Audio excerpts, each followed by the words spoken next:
Alright, welcome everyone dito sa ating day 2 ng 5-day Facebook Ads Challenge. I'd like to welcome everyone. Si Lester, Jovil, Rolando, Dovan Sir, magandang gabi. David, Ken Palma, magandang gabi. Yan, medyo dumadami na tayo. And I want you guys to know that we have a Facebook group. If you haven't joined yet, I'm gonna send over the link doon sa ating Facebook group here sa chat.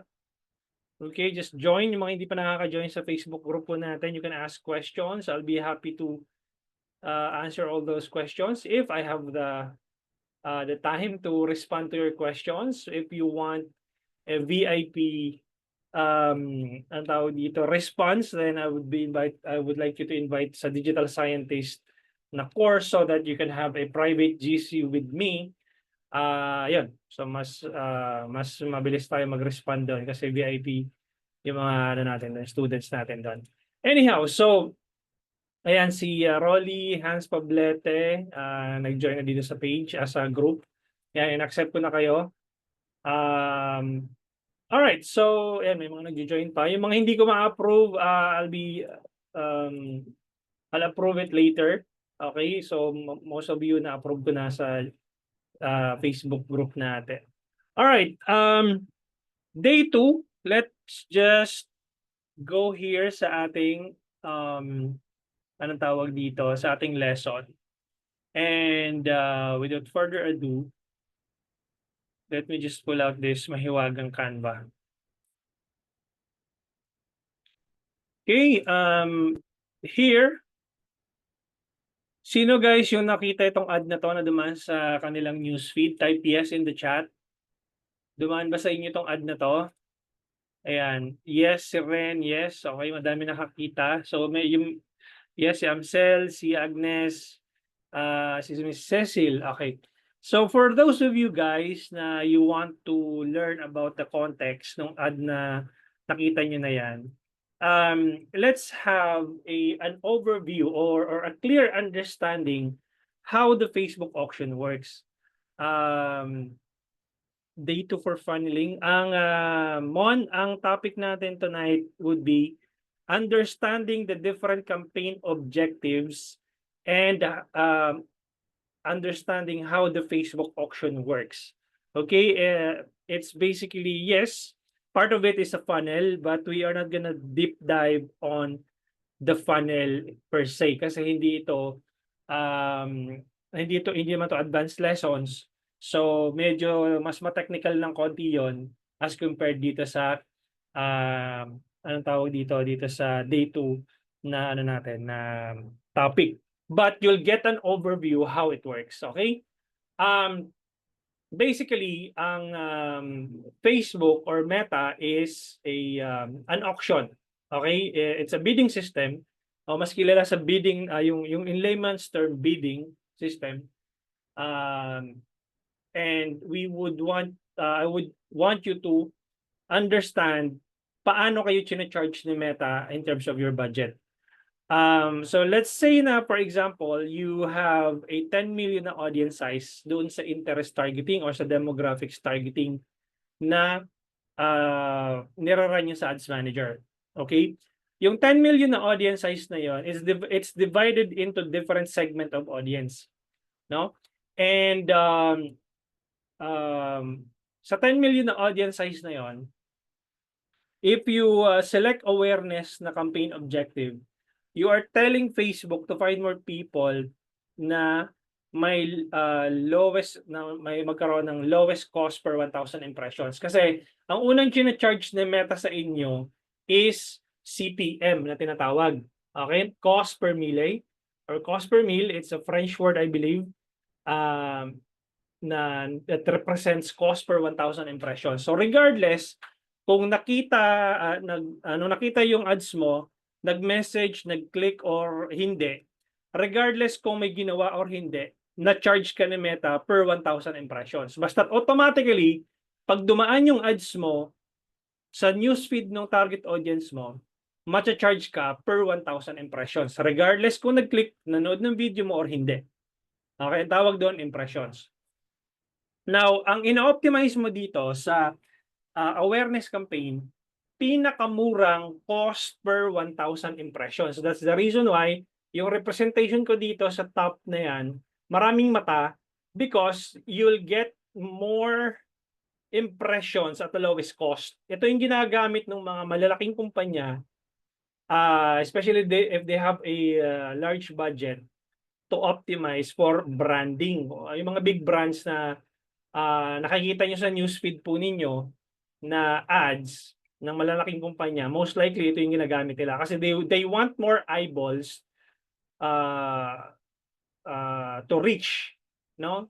At the lowest cost per 1,000 impressions. Ito yung madalas ginagamit ng malalaking kumpanya. Now, if you optimize for traffic, you are telling Facebook to find more people who have a lowest cost per click. Okay, hahanapin ni Meta ngayon sa loob ng algorithm niya, sa loob ng auction, yung may pinakamababang cost per click. Bakit? Alam ni Meta kasi kung sino yung mga taong madalas mag-click ng link, madalas magbisita ng website. So, pag nag-optimize ka ng traffic, again, ang cost per click mo dito mababa or ang cost per landing page view mo dito is mababa. And possible makakuha ka ng mga ilan-ilan na conversion siguro, pero I tried traffic link clicks and ang tawag dito, wala. Sobrang dami mo lang na link clicks pero wala kang conversions. Okay? Again, pag sinelect mo yung traffic, that's gonna be the cheapest cost per link click or cheapest cost per landing page views. Now, if you optimize for engagement, you are telling Facebook to find more people who are likely to engage with your page, including na yung likes, comments, shares, messages, and video views. Okay? Inuutusan mo si Meta na Meta, ito yung budget ko, hanapan mo ko ng mga tao na mahilig mag-engage sa mga posts, sa mga anything related doon sa kanilang interest. Okay? Now, when you boost a post, okay, di ba day 1 natin, na segment natin, pagkakaiba ng Meta Business Suite, ng Ads Manager, at ng personal ad account po ninyo, tama? Ngayon, when you boost a post, automatically, ang ginagamit mo doon is engagement.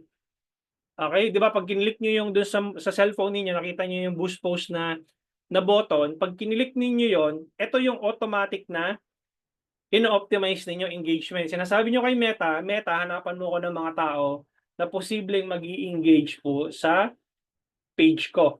Okay? Kaya makikita mo dito, maraming posible, meron ka makukuha dito ng mga sales, itong mga dollar sign na to. Meron ka ng possible na bibili sa'yo and mag-i-engage. Okay? Itong tatlong to, yung awareness, traffic, and engagement, automatically mababa ang CPM nito. Okay? Ang cost per 1,000 impressions nito is naglalaro, yung CPM, makakakita ka ng CPM dyan na 5 piso, 10 piso. Minsan nga, yung pag-awareness, meron akong CPM before na umabot ng piso lang per 1,000 impressions. Okay? Engagement, makakita ka ng CPM dito na sa around 40 pesos, 30 pesos, 20 pesos. Yun po yung cost per 1,000 impressions nitong tatlong to, roughly. Okay? However, if you optimize for leads, no, especially if you have a website, when you optimize for leads, you are telling Facebook to find more people who are likely to provide their contact info like email address, mobile number, full name, and etc. etc. Like anything you want, any information you want doon sa user na yon. Kaya itong leads na to, ang tawag dito optimized CPM or yung OCPM na tinatawag. Automatically, itong dalawa na to nasa baba, yung leads saka sales, mahal talaga to. Ang CPM nito, ang cost per 1,000 impressions nitong dalawa, roughly dito sa Pilipinas, maabot ng about 250 to 350 pesos cost per 1,000 impressions. Ibig sabihin, for every 1,000 impressions na binabayaran mo, naglalaro siya between 250 pesos to 350 pesos. Depende doon sa kung gaano ka competitive yung niche na tinatarget mo. Okay, kung gaano ka competitive, kung halimbawa, ito maraming nag-a-advertise dito sa target audience mo na yon, most likely mahal talaga ang cost per 1,000 impressions na yan. Especially dito sa sales. Kasi ito, especially kung nasa e-commerce, anong tawag dito, space ka, you should be optimizing for sales kasi nandoon sa bottom yung pinaka maraming magko-convert sa'yo. Ano napapansin nyo dito sa illustration na 'to? So you can just imagine kung 10 million yung audience size kung 10 million yung audience size, most probably itong nasa taas na 'to, nasa about 7 million na 'to. Itong nasa baba na 'to, let's say, about 2 million, itong nasa gitna na 'to. Tapos ito naman, it's about 7, 8, 9. So that this is about, let's say, 700,000. Ito naman is about 300,000. So that's, kung tama yung math ko, that's total of 10 million na audience size. Now, ano napapansin nyo nasa bottom, nasa dulo, ano nakikita nyo? Di makita yung link to FB group. Na-send ko na po kanina, Miss Beth, pero I'll be sending it over here dito sa chat. Okay? Ayan. Mas madaming conversion sa bottom, pero anong napapansin nyo? Hindi na siya ganun karami. Kumbaga, nagkukumpul-kumpul siya dun sa dulo, tama? No, mas konti pero mas quality, yes. Oo, mas konti sila, Hans. Out of 10 million na audience size mo, iilan na lang yung nasa dulo kasi 'di ba to 7 million, 2 million to. Tapos ito naman is about 700,000. Yung 300,000 lang yung talagang possible na magiging customer mo. Okay? So, ibig sabihin po, tama si Ren, hindi siya magiging lahat customer mo. Okay, sa cellphone, laptop repair shop, ano yung magandang settings diyan? You could optimize either engagement or leads, no? Kung meron kang website, Melbourne, optimize for sales. Kung halimbawa meron kang anong tawag dito? Ito kasi laptop and repair shop, ano yan medyo may kataasan ang ano niyan, ang pricing niyan. So it may take some time before they convert. So I would highly suggest mag-engagement ka or leads kasi kailangan mong makakuha ng information about your target audience. Okay? So I'll proceed with our lessons and then I'll be answering the questions moving forward, para hindi tayo may stuck dito. All right, so next page po natin is eto siya, no? Ganito ang itsura sa auction, 'di ba bidding system 'yan. So, when you spend a small budget or a small amount on a daily basis, you can just imagine na kunyari ikaw si advertiser A and ang competitor mo si advertiser B. Okay, ang binabudget mo daily, let's say, 200 pesos, 300 pesos. No? And then si advertiser B naman, ganun din ang budget niya, nasa 200, 300 pesos per day. Now, let's imagine or let's use this as an example na si advertiser A, advertiser C, nag-a-ads na siya ng, let's say, sabihin natin 50,000 per day, 100,000 per day, whatever. So, nandoon na siya sa pinaka mahal na part ng tier sa loob ng auction. Kasi ba nahahati yan sa tier 10. This is just a representation, guys. Do not take it literally. So, yung tier 1, yung tinatawag na low hanging fruit. Okay? Ibig sabihin nun, yung budget mo hanggang tier 1 lang. Okay, makikita mo dito may mangilan-ngilan na magko-convert. Okay, meron tatlong dollar sign dito. Ibig sabihin, yan yung possible na mag-convert sa tier 1 na audience. Now, doon sa tier 7, tier 8, 9, and 10, ibig sabihin, nandoon na yung maraming posibleng mag-convert sa'yo. Kailangan mo din ng mas maraming budget for that one. Kasi in this scenario, si advertiser si 50,000, 100,000 na yung binabudget niya per day. So, nandoon na siya talaga sa pinaka-top, no? Mas marami siyang matatamaan na audience. Now, kung ang budget mo is mababa lang, definitely after a certain period of time, mapapansin mo yan dyan, doon sa ad set level mo, nakalagay doon, learning limited. Okay? Bakit siya learning limited?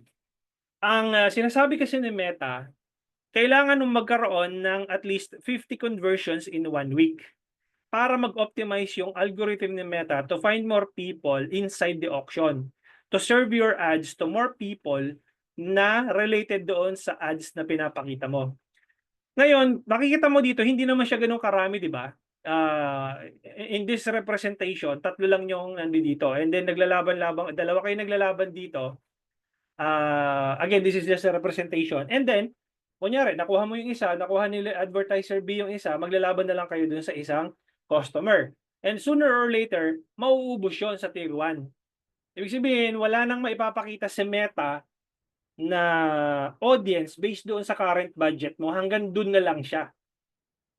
Ngayon, ang gusto kasi ni Meta, increase mo yung budget mo so that you were able to get at least 50 conversions in 1 week para mag-optimize yung kanyang algorithm and find more people inside the auction. However, kung ang budget mo before is 200 pesos, 300 pesos, let's say for example, 10 pesos yung cost per message mo during that time. Now, let's say for example, you increase your budget to, let's say 5,000 pesos. Pumunta ka na dito, halimbawa lang. Then, obviously, yung cost per message mo dyan, tataas din. Okay, makikita mo, marami nang tatamaan yung ads mo dahil nag-increase ka na, di ba? Marami nang posibleng bumili sa'yo. However, ang cost per message mo dyan or ang cost per purchase mo dyan, tataas din. Bakit? Kasi, most likely, hindi lang naman ikaw yung nag-iisa dyan sa taas. Possible din na yung advertiser B, nag-increase din siya ng budget. So ngayon, naglalaban na kayo dyan sa parehong tier ng auction. So ibig sabihin, kung 5,000 yung budget mo, tier 4 na yung tinatamaan mo na audience. Maraming yung audience yung tinatamaan, pero marami din kayo nagko-compete dun sa same audience na yon. Okay, and let's say for example, 3 na kayo dito, gusto mo makarami ng audience na tamaan at marami kang makuhang sales. So, mag-i-increase ka din ng budget mo na kasing laki ng budget ng advertiser C, 3 na kayo naglalaban-laban dyan sa loob ng auction, even if sabihin mo na marami kang tatamaan ng audience, kaya lang, again, nagko-compete kayo doon sa auction with many advertisers as well na ano tawag dito na nag-aagawan dun sa attention ng mga audiences na to. Okay? Now, ganito ang representation niyan kapag inside the auction, no? Nakikita nyo guys yung ano ko, yung whiteboard. Let me know in the chat kung nakikita. Okay, nakikita nyo na. Okay. Thank you so much, Sir Emmanuel. So, let's say for example, let's draw this representation. Kunyari ito si Sir Emmanuel. And si Sir Emmanuel is mahilig sa basketball. Ayan. Pagpasensya mo na Sir Emmanuel yung ano ko, yung drawing ko. Then, let's say for example, si Sir Marvin is advertiser A. Okay? Sir Marvin is advertiser A. And si or si Miss Maymay is advertiser B. Okay? Now, sabi ni Sir Marvin, I'm Facebook, meron akong budget dito. Gusto ko targetin mo ngayon si Sir Emmanuel. Okay? Si Sir Emmanuel mahilig sa basketball. Okay, targetin mo yung mga katulad niya. Ito yung budget ko, 500 pesos. Okay, meron akong 500 pesos dito per day. Na willing akong ibayad para maipakita mo yung ads ko dito sa mga katulad ni Sir Emmanuel. Ngayon, sabi naman ni Miss Maymay, Meta, I am also willing to bid 500 pesos. Huwag mo na kayo magdodrawing, guys. Stop ko muna tong ano, para hindi kayo makapag-drawing. Ayan. Sabi ni Miss Maymay, I'm also willing to pay 500 pesos per day para ipakita mo yung ads ko sa mga katulad ni Sir Emmanuel. Guys, parang awayan nyo na. Huwag muna kayo magdodrawing. Ako muna magdodrawing. Alright, so let's assume na itong dalawang advertiser na to, nag-launch siya ng campaign na at 12 midnight. Okay, sabay na sabay sila nag-launch ng campaign at 12 midnight. And basically, Facebook is going to serve both of their ads sa newsfeed ni Sir Emmanuel. Okay. Now, during the day, i-check na ni Meta kung kaninong ads yung mas nagpa-perform. So let's say for example, sa unang arangkada, china-charge ni Meta si Sir Marvin ng 250 pesos cost per 1,000 impressions. And si Miss Maymay naman, 250 pesos din naman ang china-charge ni Meta per 1,000 impressions.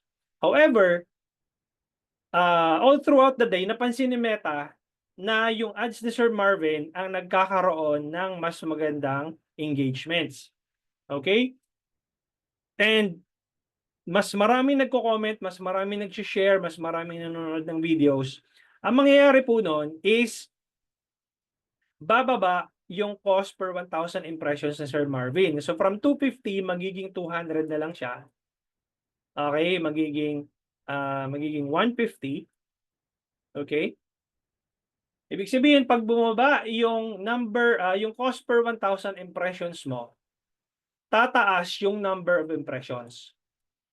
Okay? Bababa yung cost mo, tataas yung number of impressions. Pag tumaas yung number of impressions, mas maraming mag-i-inquire, mas maraming makakakita ng ads mo, mas maraming magla-like, mag-comment, mag-share. So kung marami ang mag-i-inquire, ang possibility po nun, marami rin yung mako-convert mo as sales. Tama? Ibig sabihin po noon, nire-reward po ni Meta yung mga ads na ni Sir Marvin kasi relevant doon sa target audience niya na maraming nag-engage at maraming nagme-message doon sa ads ni Sir Marvin. However, doon sa ads po ni Miss Maymay, ang nangyayari po is kokonti yung nag-message, kokonti yung nagre-respond, kokonti yung nagko-comment and likes and share. Ang mangyayari po noon, kung 250 yung cost per 1,000 impressions ni Miss Maymay, tataas po yun. Magiging 300, magiging 350, okay, magiging 450, etc. etc. So kapag tumaas ang cost per 1,000 impressions, bababa ang number of impressions. Ang mangyayari po doon, pinipenalize po kayo ni Meta. Okay? Pinipenalize kayo. Your ads are being shown to lesser audience. Okay? Even though you are targeting the same audience, is katulad ni Sir Emmanuel, mahilig sa basketball, ang mangyayari nun, tataas yung cost mo. Eventually, kapag tumaas yung cost per 1,000 impressions mo, tataas din ang cost per message mo. Kasi, ang mangyayari po nun, kapag if I were you guys, yung mga questions po niyo, i-keep nyo lang muna yan, no? And then we will answer all of them at once. No, kasi baka matabunan eh. All right, so ang mangyayari po noon, may penalty po kayo. Tumataas yung cost per message po ninyo, tataas din po yung lahat po ng metrics ninyo. Kasi alalahanin niyo, guys, ang unang china-charge sa inyo ni Meta is cost per 1,000 impressions. Bago kayo i-charge ng cost per message, cost per click, cost per purchase, cost per add to cart, whatever, susunod po yon. Okay, meron tatlong parameter or merong grading system po si Meta na tinatawag. Merong below average, merong average,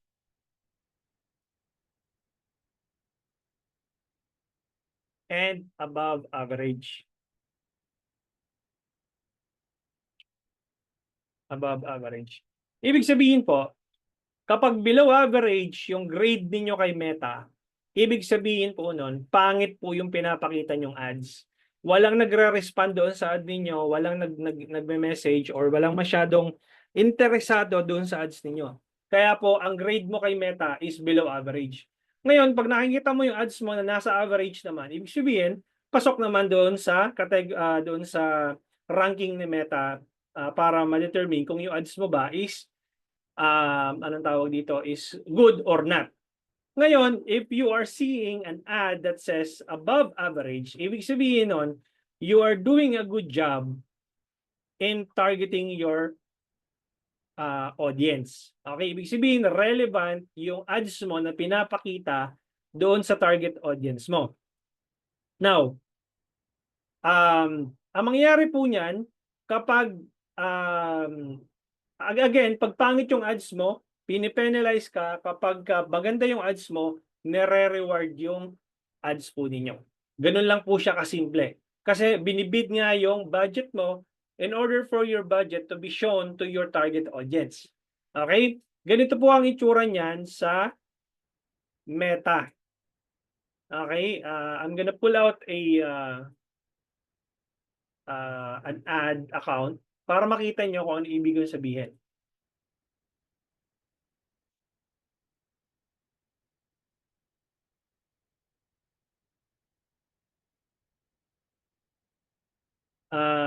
Ito siya.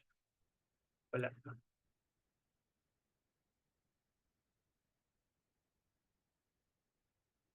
Dali, hanap lang ako ng ad account na pwede kong ipakita. This one.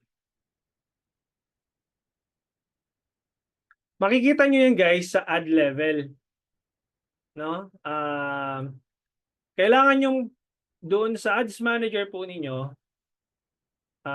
kailangan yung pumunta ng ad level para makita po ninyo yung grading system po ninyo.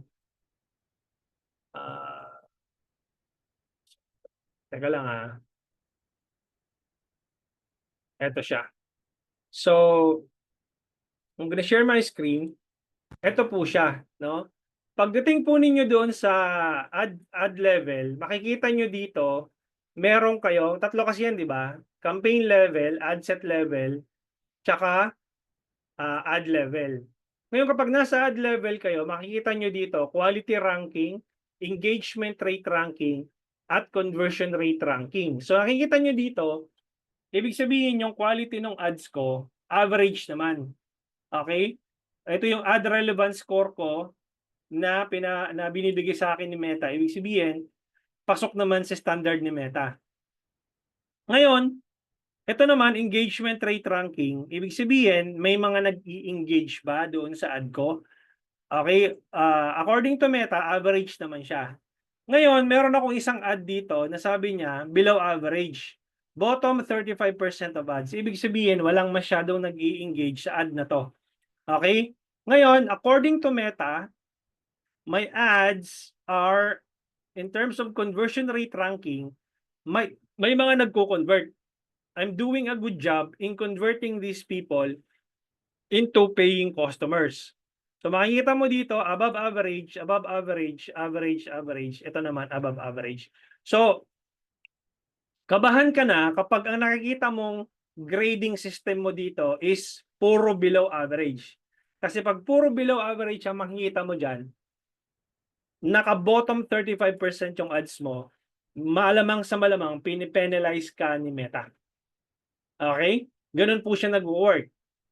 Now, yung sinasabi ko sa inyo na yung tier 1 audience, kunyari, di ba nag-create ka ng campaign objective? Pagpunta mo dito sa ad set level, ang estimated audience size ko is about 57 million to 68 million, di ba? Lahat yon, ibig sabihin, wala pa kasi akong interest na nilalagay. So let's say for example, pag pumunta ako dito sa switch to original audience options, use original audience, naglagay ako dito ng advantage dito targeting, kunyari basketball, kasi mahilig si basketball, kunyari si Sir Emmanuel, di ba? So basketball sport, yun yung interest. Tingnan nyo 57 million to 68 million.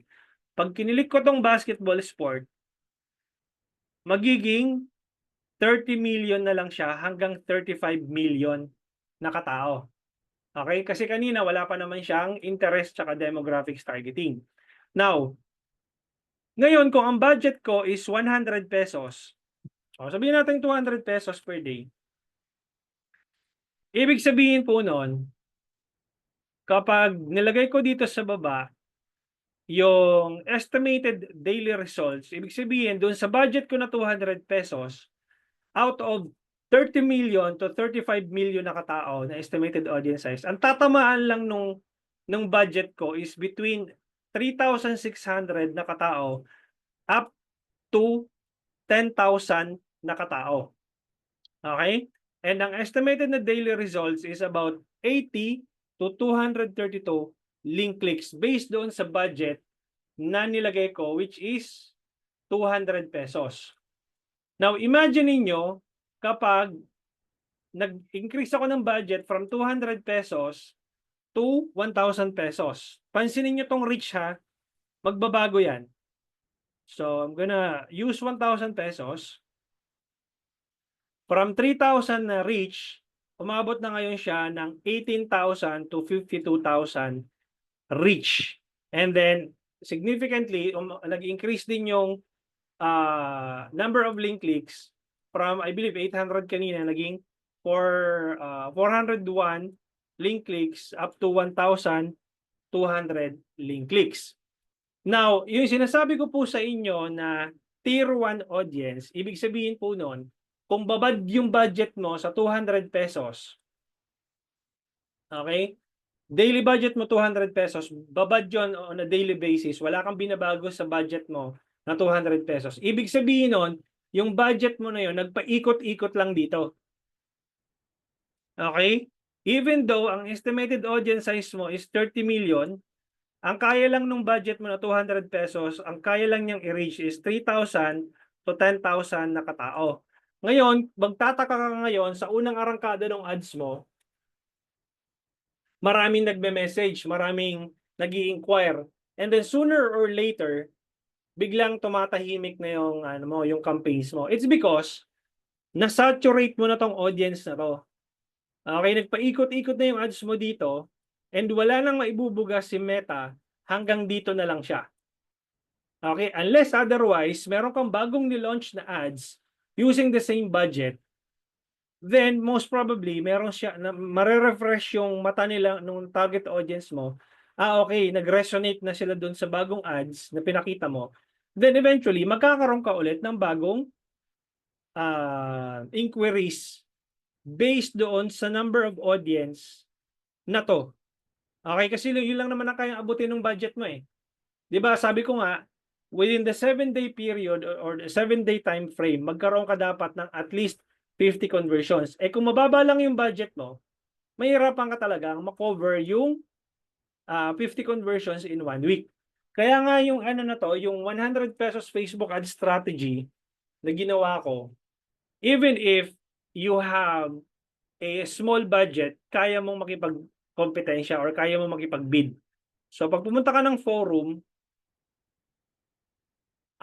punta ka lang ng search, punta ka 100, type mo lang yung 100.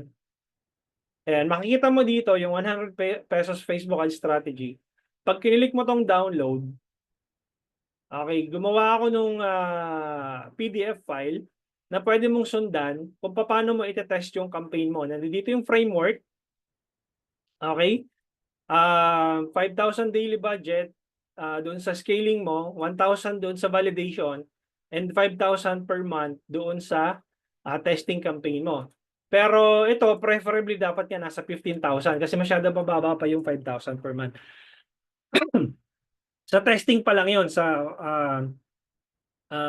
testing campaign mo. Kasi lumalabas noon kung 15,000 pesos yung testing campaign mo, divided mo yan sa 30 days, nasa around 500 pesos per day yon sa testing campaign mo. Wala ka pa sa scaling yun testing pa lang yon. So that's about 5,000 pesos per day. Ngayong campaign structure, ito na pinakita ko dito kung paano nyo i-set up yung campaigns ninyo.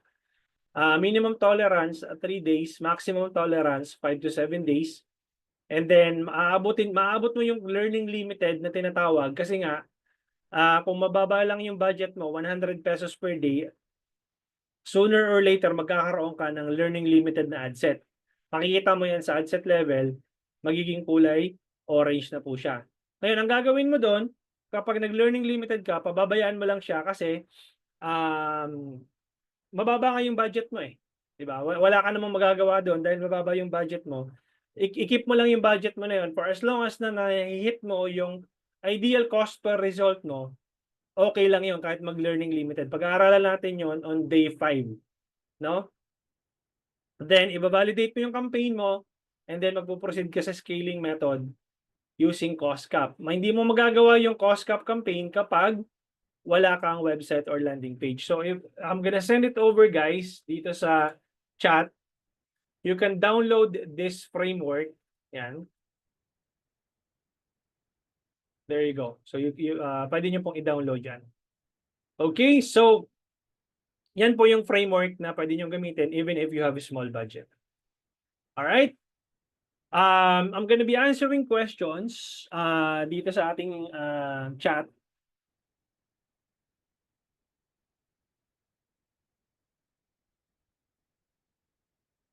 Pwede nyo lang i-drop yung mga questions nyo, guys. So,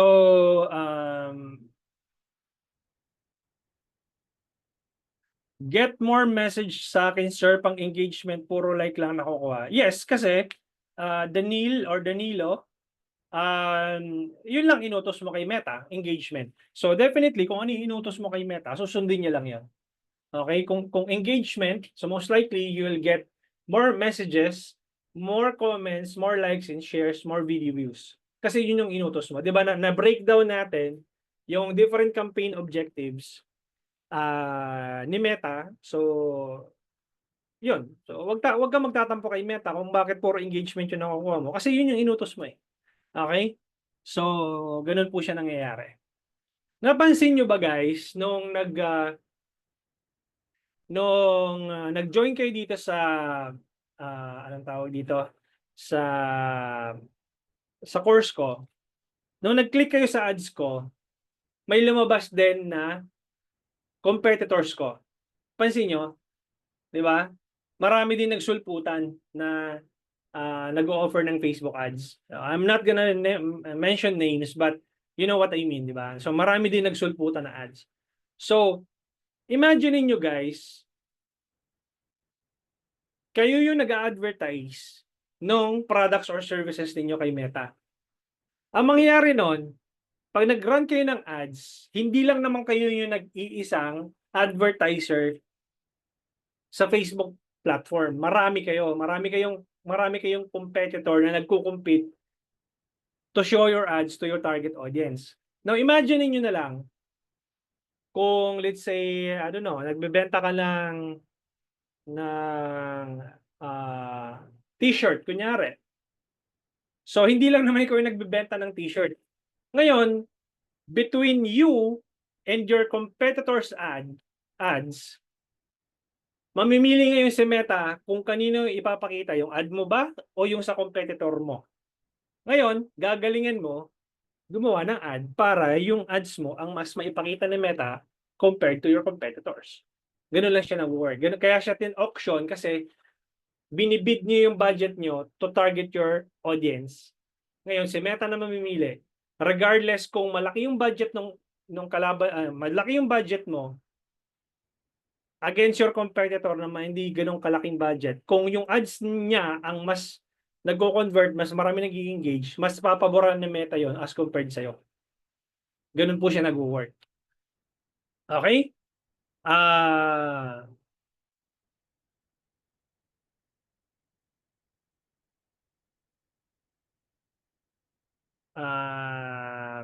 Mas okay to spend ads even small percentage pero quality ang mag-convert ng sales. May cheat sheet ba niyan, coach? What do you mean cheat sheet, Ren? If you want strategy, nasa digital scientist course yun. Okay, if that's what you mean. Sa freelance agent ni PLDT, ano magandang setting dyan, sir? Sales? What do you mean, Danil? Sinong tina-target mo? Yung mga agents ng PLDT? If you are targeting agents na mag-a-apply doon sa inyo, i-optimize mo for leads. Kasi you want to collect information eh. You want to collect full name, mobile number, and email, di ba? So, leads ka dyan. Leads or engagement, pwede naman yan. Ideal ba na sabay-sabay ang ads mo? For example, may isa kang sales, may isang engagement. Well, kung marami kang pera, Miss Mary Grace, walang problema yon, walang pumipigil sa'yo. Yes, pwede mo siyang pagsabay-sabayin for as long as na may budget ka for that. Okay? But kung you want to test one at a time, unahin mo kung ano yung preferred mo na campaign objective based doon sa industry mo. Now, ganito lang yan eh. Anong campaign ba ang babagay sa business mo ngayon or industry industry mo ngayon? Ganito lang siya kasimple. Kung ang niraran mong ads, kung ang pricing mo ng business mo is, let's say, nasa 500 pesos, yung products mo or nasa 800 pesos, 1,500 pesos, you can directly optimize for sales. Okay, kasi hindi naman siya ganun kalakihan eh, yung price points mo. But if you are selling a 10,000 peso product or services at 20,000 peso product or services, 50,000 peso product or services, 100,000, 1 million, you need to optimize for lead generation campaign because these people will not become your customers right away. You need to nurture them via email. Kaya kailangan ma-nurture mo siya via email, matawagan mo siya via mobile number, at ma-message mo siya via messenger. So kailangan lead generation campaign ang gagamitin mo doon. Kung anong industry ka man, iset mo na sa mind mo na kapag iyan ay nasa mataas na price point, dapat lead generation ka. Siguro kaya pa yung nasa 5,000 pesos eh. Kung yung price or ng product or services mo nasa around 5,000 pesos, try to optimize for sales, pwede yun, especially kung may website ka. But more than that, kailangan mo ng lead generation campaign. Okay? Pag mataas ba budget mo, bid price ng competitor mo, meaning talo ka na. Pag mataas ba budget, bid price ng competitor mo, meaning talo ka na. Okay, ganito lang yan, Ren, no? Let's say, for example, naset mo sa ads manager na you are willing to pay 50 pesos cost per purchase. Okay? Pag binid mo, kasi pwede mo kontrolin yun eh sa cost cap. Pag binid mo ng 50 pesos, sasabihin mo kay Meta, I'm willing to bid 50 pesos cost per purchase. Then hahanapan ka ni Meta ng conversions within that amount. Okay? Ibig sabihin, kung yung competitor mo hindi willing mag-bid doon sa amount na 50 pesos, talo mo na agad sila doon. Okay, kasi kung halimbawa hanggang 25 lang yung kaya nilang i-bid, talo mo na agad kasi in terms of your bid, mas mataas ka. Kaya lang, kapag yung ads ng competitor mo is mas maganda as compared sa'yo, kahit mag-bid ka ng 50 pesos, ipapakita yun doon sa competitor mo kahit naka-bid siya na mas mababa. Ganun po siya nag-work. Okay? So, Mon, paano po gagawa ng ads specifically doon sa audience ng page or lookalike audience? Okay. Paano po gumawa ng ads specifically doon sa audience ng page or lookalike audience? Gagawa tayo nun nito, Mon, tomorrow, day 3. Okay? So, we're gonna do it from scratch. How to set up a campaign from scratch. Ngayon, marami nagtatanong. Ito madalas kong na-encounter tong tanong na to. Paano ko ba, coach, matatarget yung tamang audience? Okay, laging tinatanong sa akin to. Mali yung framing ng question mo dun eh. Hindi dapat paano ko matatarget yung tamang audience. Dapat ang mindset mo dito, paano ako makakapag-create ng ads that will capture their attention.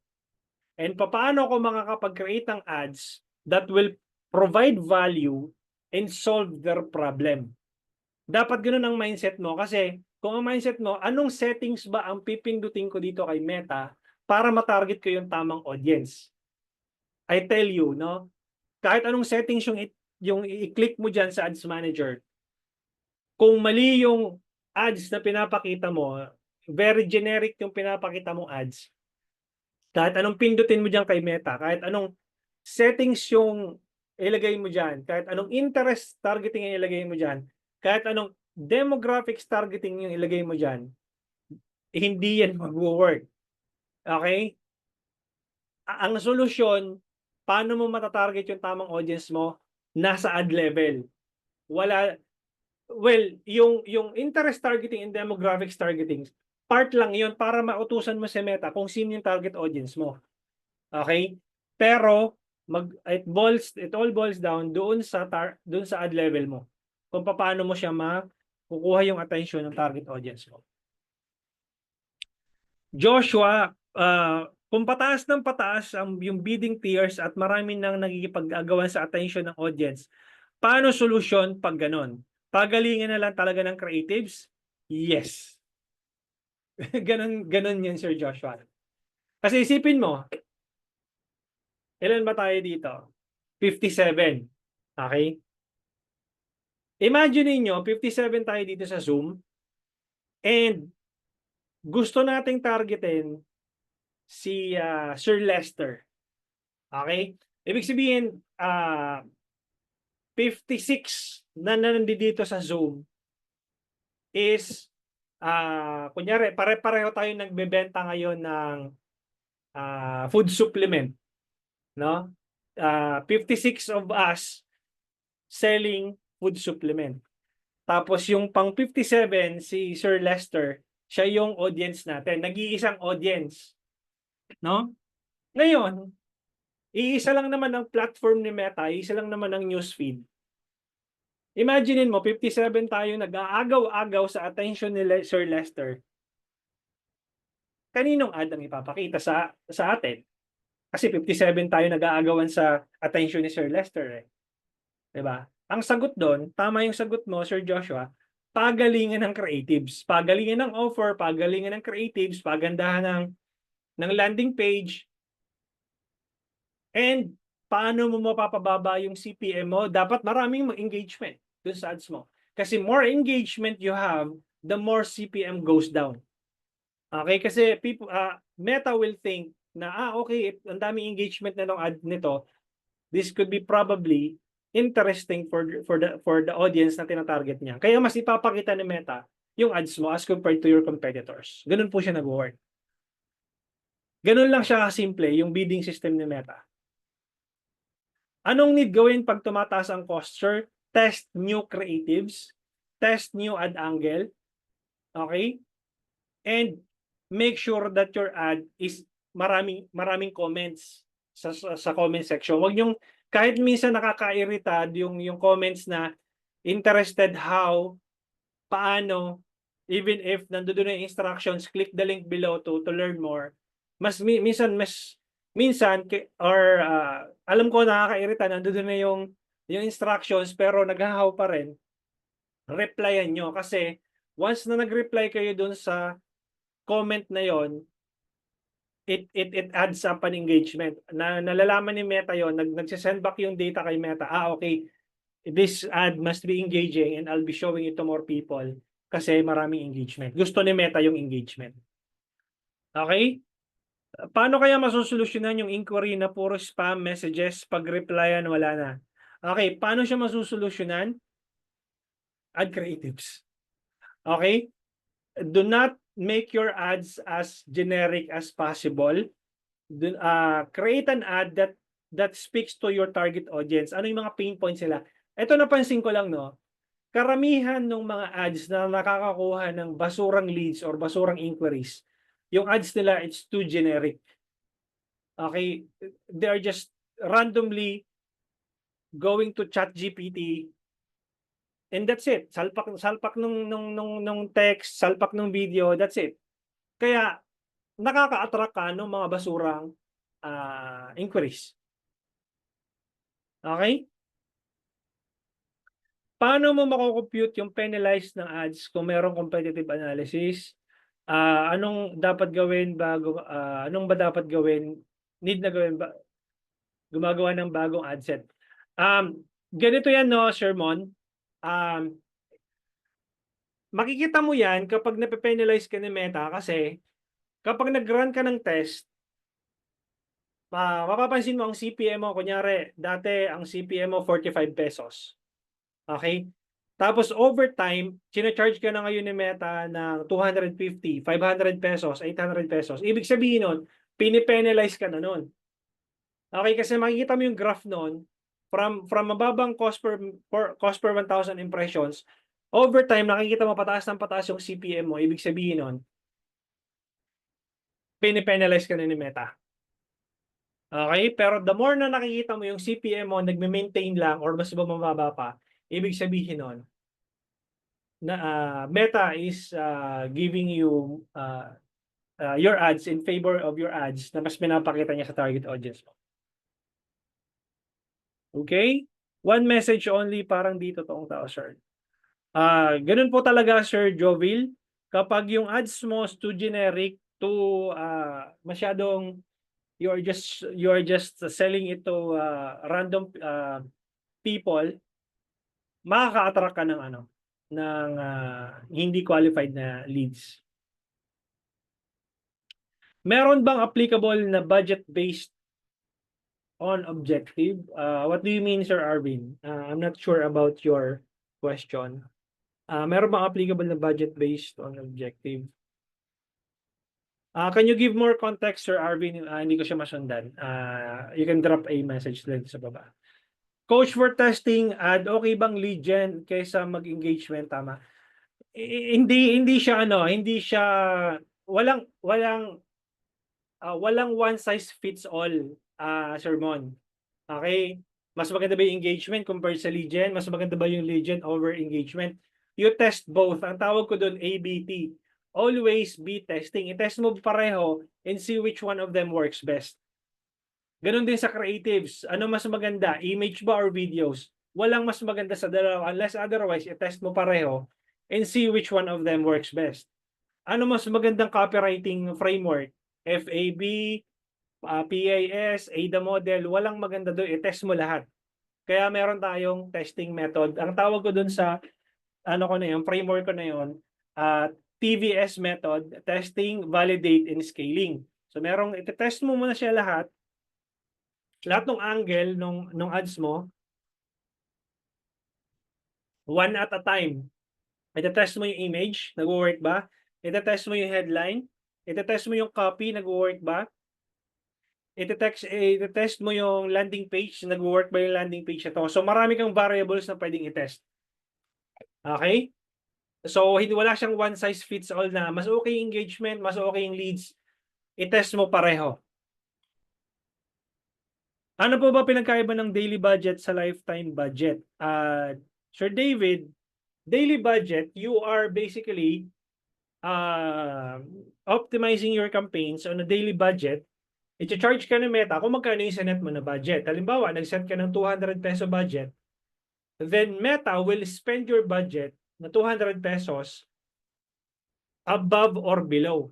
So, regardless kung nag-set ka ng budget na 200 pesos, it doesn't necessarily mean na i-charge ka ni Meta ng saktong 200.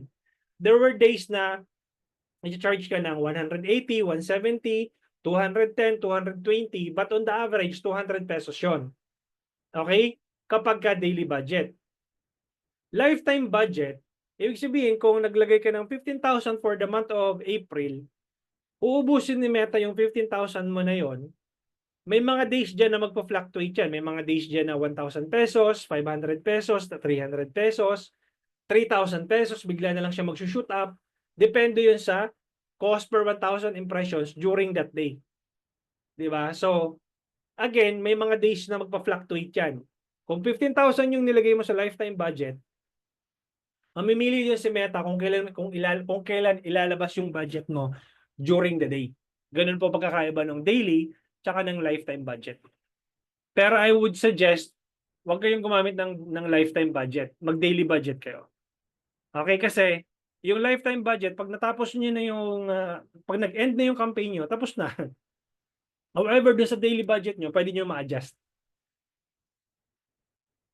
Sa car loan po, or sales agent, I would suggest engagement or lead generation. Leads. Alin sa dalawa? You can test both. You can test both. Buy and sell ng sneakers. Sa sneakers, pwede mo i-optimize yung sales, especially kung meron kang website, Sir Hans. Kung cars naman, lead generation. Okay? Yun yung gagamitin mo. Sa sneakers, it's either engagement or sales. Gamitin mo yon. Pagka cars naman, nagbebenta ka ng kotse, lead generation kasi kailangan mo makuha yung yung details. I run a 7-day campaign using 100 to 200 budget and I run 3 campaigns. When to scale?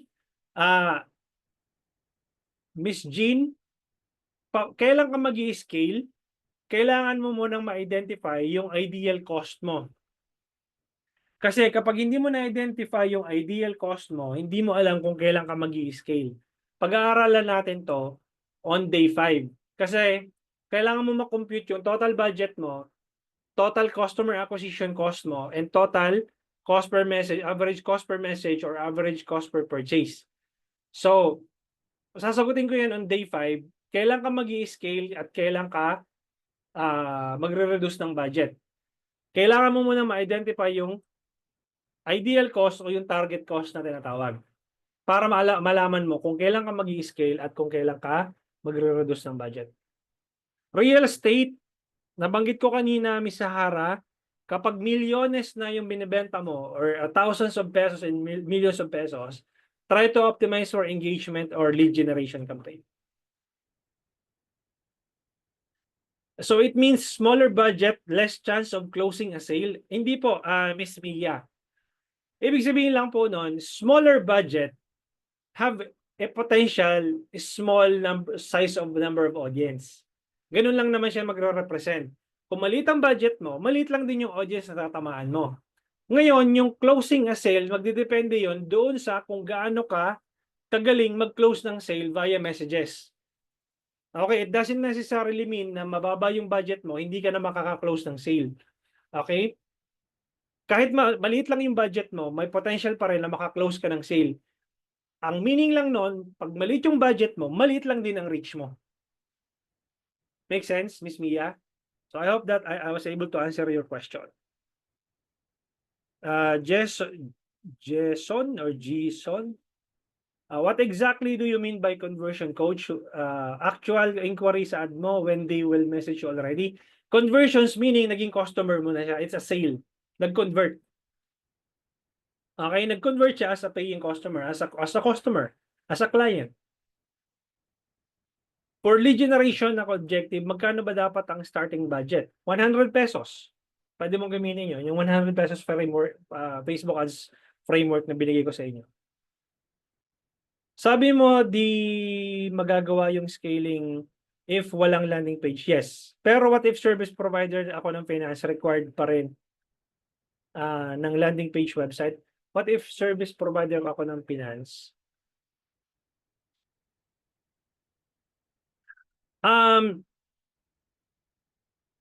Hindi ko masundan, Sir Joshua. Pero kung messaging campaign lang naman ang gagamitin mo, okay na 'yon.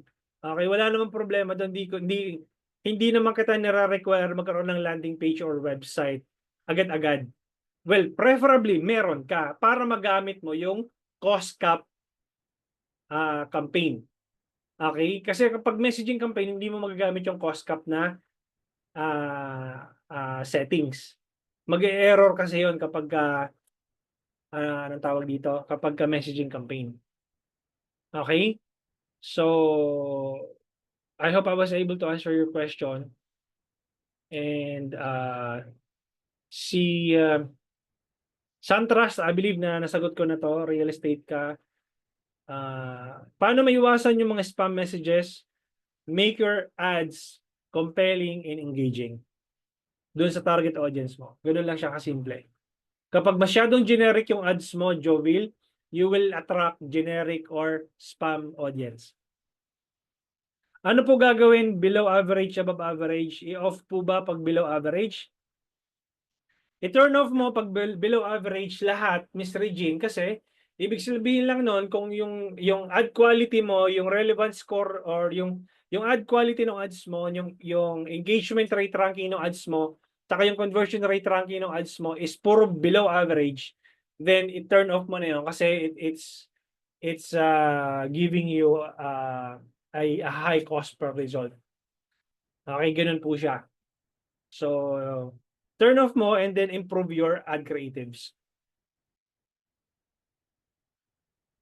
Ken Palma, paano po kung sa IG lang prefer ko lumabas yung ads since nandoon lahat ng target audience? Saan po yung settings nito? Nandoon po to sa ads sa ad set level. Okay? I believe tomorrow po natin to i-discuss, Sir Ken. However, kung gusto mo talagang makita, I'll show it to you. Dito mo siya makikita sa ad set level. Di ba tatlo yan? Campaign level, ad set level, tsaka ad level. Itong nasa gitna, punta ka dyan, tapos punta ka dito sa anong tawag dito? Dito sa placements. No, i-click mo tong placements, edit, tapos punta ka sa manual placements, tapos i-uncheck mo tong Facebook. Halimbawa, gusto mo lang sa Instagram, i-uncheck mo tong Messenger at i-uncheck mo ng audience network. Ayan. So, Instagram lang siya lalabas. Okay? Pero bukas pa natin siya pag-aaralan. Regarding doon sa tiers kanina, paano siya mahanap? Hindi mo siya mahahanap, Sir Archer. It's just a representation. Okay? Nare-represent ko lang or binibigyan ko lang kayo ng overview how Meta or how the Facebook auction works. Okay? It's just an overview. It's just a demonstrations kung paano siya nag-work. Hindi mo siya mahahanap sa Ads Manager. Okay? Wala siya sa Ads Manager. Hindi mo siya makikita sa Ads Manager. Parang dinescribe ko lang siya or dinrawing ko lang sa iyo paano siya nagwo-work. Okay, paano ka chine-charge ni Meta doon sa budget mo. Okay? Pinagkaiba ng engagement sa leads po, I believe na-tackle ko na to siya kanina, Melbourne. If na-late ka ng konti, nandoon siya sa earlier part ng webinar natin. For example, for this one po, mas maganda po ba is mababa ang cost per result, mas maganda, mas mababa ang cost per result, no, Miss Mary Grace? CPM ko po is average 98 pesos per 1,000 impressions. Okay na yun if you're optimizing for engagement. Pero meron kasi ako nakikita mga engagement campaign na nasa 45 pesos, 25 pesos. So yung time 98 mo, may ibababa pa yan. For photography services, ano magandang campaign objective? You optimize for engagement or lead generation, Amsel? Yung mga gusto mag-apply ng Wi-Fi.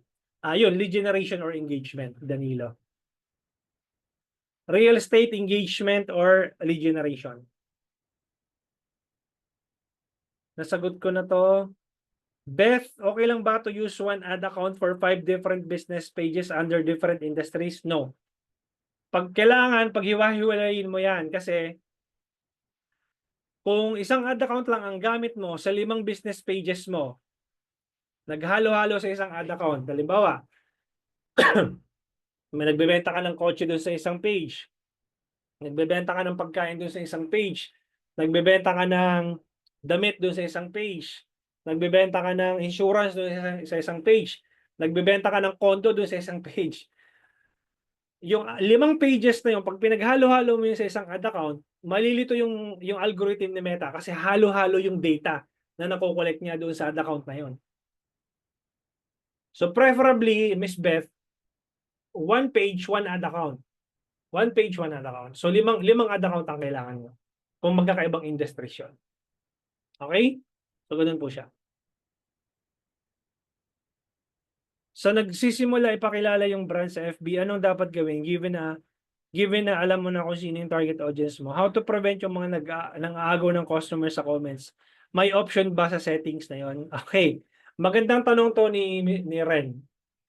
nagpapakilala ng brand mo, FB and IG, anong dapat gawin given na alam mo yung kung sino yung target audience mo. Ituturo ko yan on day 3 bukas kung anong isa-select mo na audience.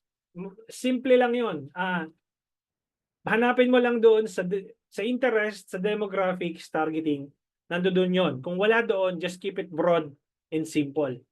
Ngayon, yung tanong mo na how to prevent yung mga nang-aagaw ng customer sa comments, may option ba sa settings yon?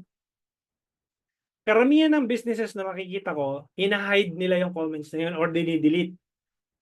Ako, para sa akin, hindi ko siya gagawin, i-delete or hina-hide. Ang ginagawa ko doon, binabarubal ko din sila sa comment section. Minsan may mga nagko-comment doon sa ads ko ng nagko-comment sila ng link ng kanilang mga mga affiliate link or may mga anong tawag dito, may mga link nung kanilang promotions about online casino, mga tipong ganon, basta mga random links. Talagang pinapahiya ko sila doon sa comment section. Sabi ko, wala ka na bang ibang magawa? Talaga bang anong tawag dito?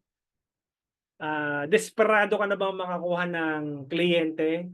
Or ano na ba, desperate move na ba tong ginagawa mo? Hina-hijack mo yung comment section. So, magiging ano na siya, magiging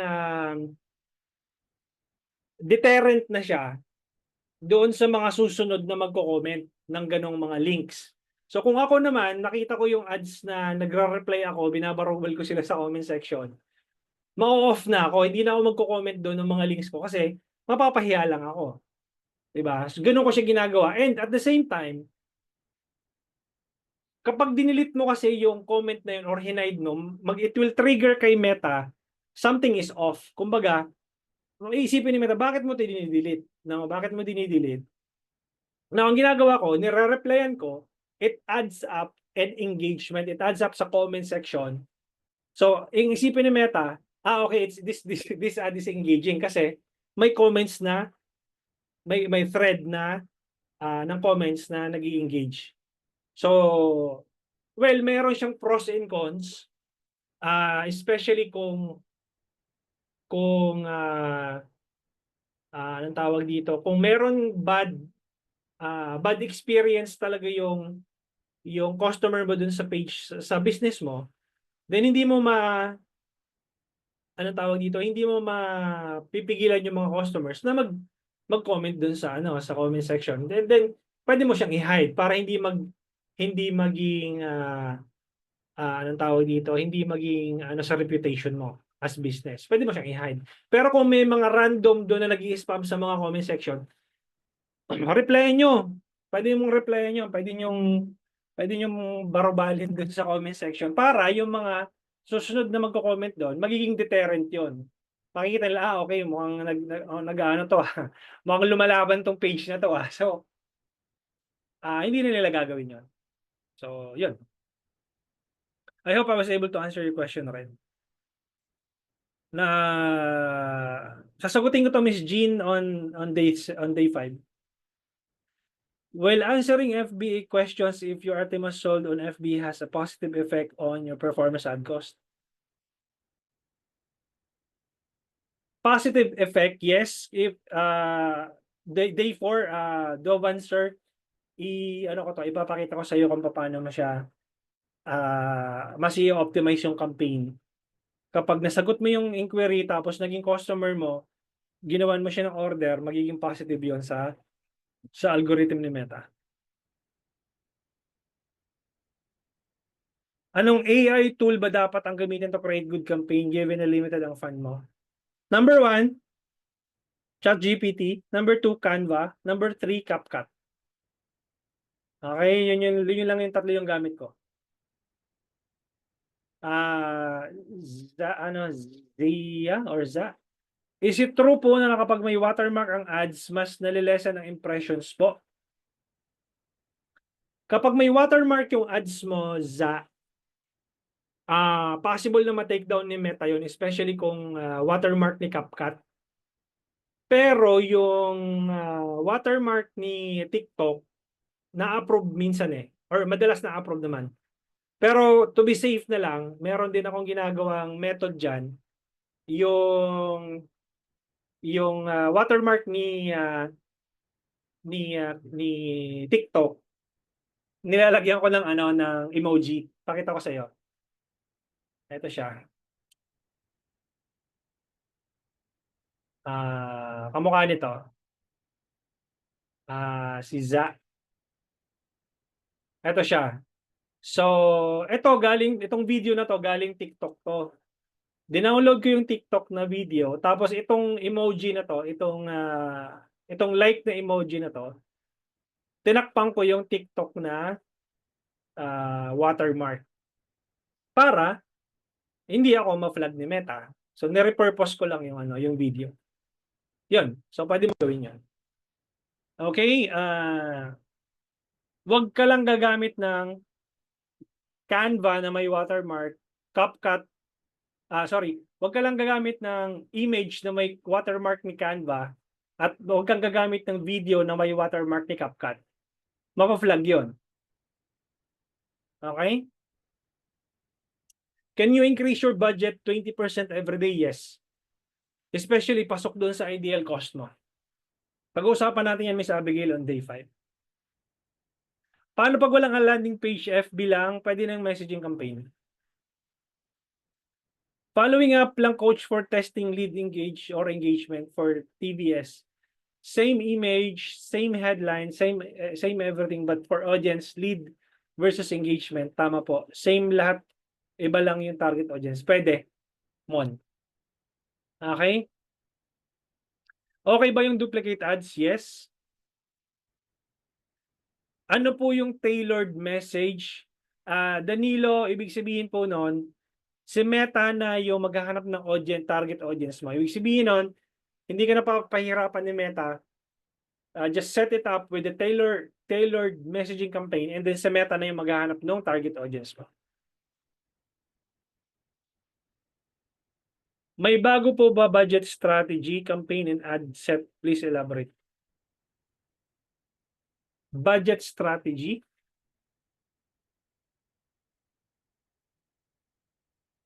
Sorry, hindi ko masundan, Mr. Regine.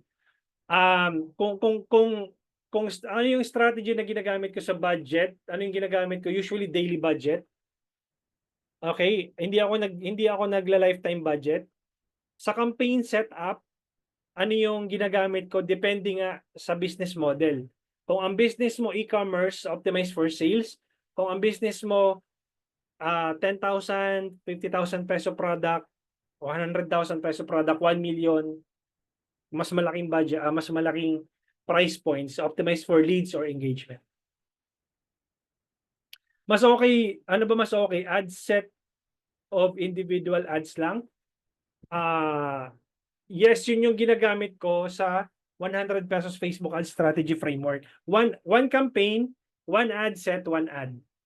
Tapos doon sa same campaign na yun, mag-duplicate lang ako ng another ad set. One ad set, 100 peso budget, tapos one ad. 100 peso, one ad. So ganun ko siya ginagawa. Joshua, if need mag-refresh ng ads, need ba i-pause yung stop yung current campaign and then doon gagalawin yung ad level? Ganito gawin mo, Joshua. Keep the existing ad active, just duplicate the same ad and make the changes. Do not pause it yet. Keep both of those ads running simultaneously, side by side, and see which one of them works best. Huwag mong gagalawin yung ads na nag-run na. Okay? Just keep it running within the same ad set. I-duplicate mo lang yung ad na yon. And then kung ano man yung gusto mong i-change doon, headline ba, text ba, landing page ba, kung ano man yung gusto mong palitan doon, gawin mo without editing the ads na nagtumakbo na, nag-run na. Construction supplies, optimize for engagement or lead generation. Travel and tours, anong tawag dito? Engagement or lead generation campaign. Dental clinic, engagement or lead generation campaign. Car accessories and repair shop, Kung car accessories, pwede ka mag-optimize ng sales, pero kung repair shop yung masyado ang pinupush mo, then optimize for leads. Accessories in pet logistics, lead generation, or engagement. Sir Emmanuel. Detailed targeting, ilan po ang ideal number of interest na pwede ilagay? At least one, Miss Beth, for as long as na yung audience size noon is about 2 to 10 million na audience size. Kapag maliit yung audience size, pwede ka mag-stack, audience stacking. Pwede mong damihan yun for as long as na mas magkaroon ka ng malaking audience size. At least 2 million na audience size up to 10 million as mas malaki pa. Nagpaparan ako ng ads coach pero ad account nila ang ginagamit. Mali pala kasi kanila yung data. Yes. Maling-mali yung ginagawa sa iyo na yon. HLeaks Digital. Dapat ad account mo ang gamit. Business portfolio mo ang gamit. Okay? You will teach automation messages right day 3 bukas rin. Budget para sa real estate, you can use the 100 peso Facebook ad strategy sa Miss Sahara. What chatbot do you use, coach? Hindi kasi ako Jay hindi ako ma-chatbot. Ang ginagamit kong chatbot automation, yung built-in lang ni Meta. Okay? More on landing page kayo kasi yung ginagamit ko. Okay? So, anong tawag dito? Dun sa campaigns ko, built-in na chatbot na yung ginagamit ko. Okay? Sa A/B test po, kapag nilalaman na po yung winning campaign, pwede na po ba i-off yung lose na campaign? Yes. Miss Minette, I observed na madalas yung nag-i-inquire before nag-i-inquire ulit.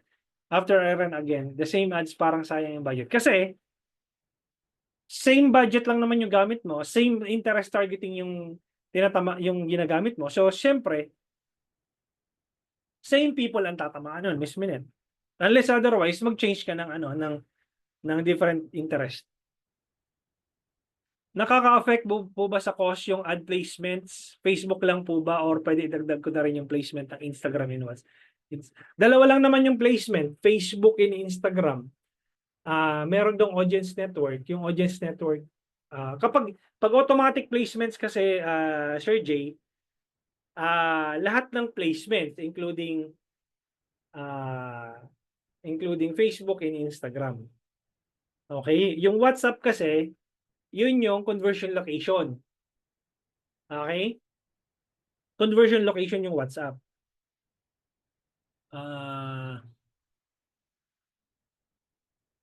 Ad posting at reel, okay yung coach. Again, there's no one size fits all. I-test nyo lahat. Kung posting, reels man yan, dark post man yan, regular post man yan, i-test nyo lahat yun. Well, there's no such thing as one size fits all. I-test mo lahat ng meron ka. Reels man yan, story man yan, image man yan, video man yan, placement, kung automatic placement, manual placement, i-test mo lahat yan. Bakit yung landing page na website namin restricted sa page namin? Ano kaya problem? What do you mean? Hindi, ang nare-restrict lang naman is yung page tsaka yung ad account. What do you mean restricted na website? Miss Sahara, gagawin natin to tomorrow, yung ads sa IG. Ayun, actually, ituro ko na sa kanyo kanina. Namamaos na, namamalat na ako. Guys, I believe maraming questions doon sa baba. Sumasakit na ilalamunan ko. I'll be answering this last question. Sir Rafael, if I have set a budget ad for 5,000, which will run for 7 days, and felt that the ads is not doing well, can I cancel the ads so I can just be charged pro rata by Meta?